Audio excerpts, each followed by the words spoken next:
Once upon a time, in fact it was on a Tuesday, the bear saw that it was time to go into a cave and hibernate, and that was just what he did. Not long afterward, in fact it was on a Wednesday, lots of workers arrived near that cave.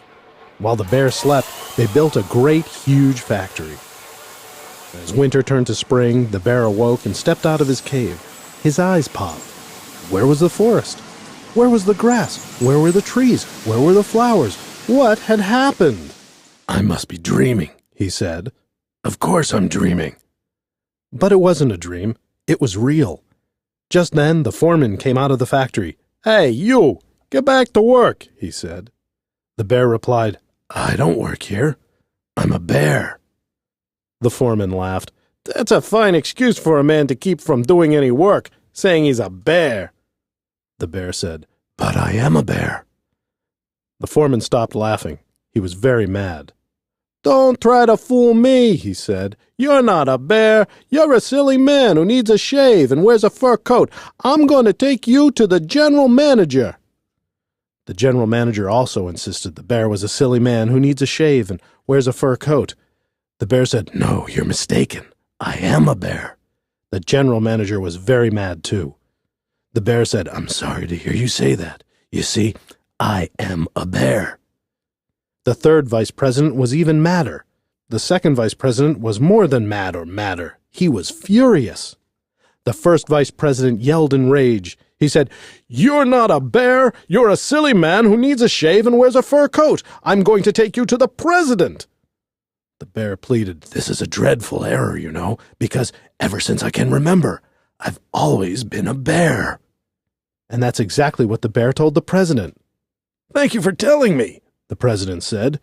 "You can't be a bear. Bears are only in a zoo or a circus. They're never inside a factory, and that's where you are, inside a factory. So how can you be a bear?" The bear said, "But I am a bear." The president said, "Not only are you a silly man who needs a shave and wears a fur coat, but you are also very stubborn. So I'm going to prove it to you once and for all that you are not a bear."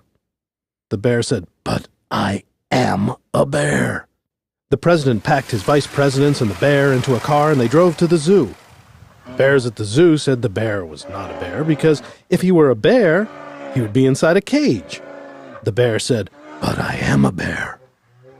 So they all left the zoo and they drove to the nearest circus. "Is he a bear?" the president asked the circus bears. The bear said no.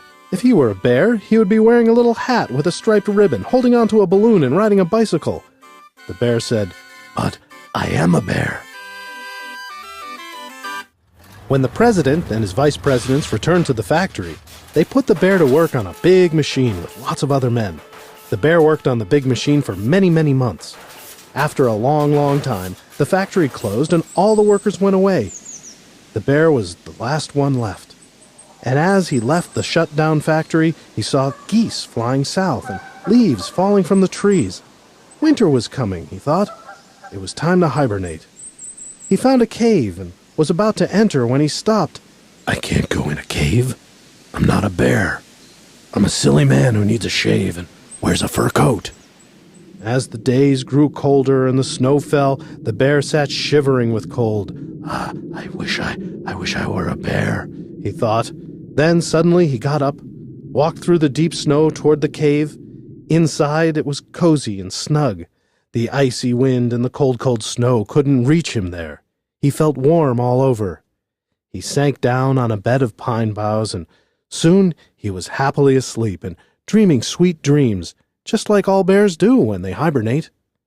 So even though the foreman and the general manager and the third vice president and the second vice president and the first vice president and the president and the zoo bears and the circus bears had said he was a silly man who needed a shave and wore a fur coat, I don't think he really believed it. Do you? No, indeed, he knew he wasn't a silly man, and he wasn't a silly bear either. This excerpt comes from Facing History and Ourselves, Holocaust and Human Behavior. For more information on this resource and our organization, please visit our website, facinghistory.org, or find us on Facebook.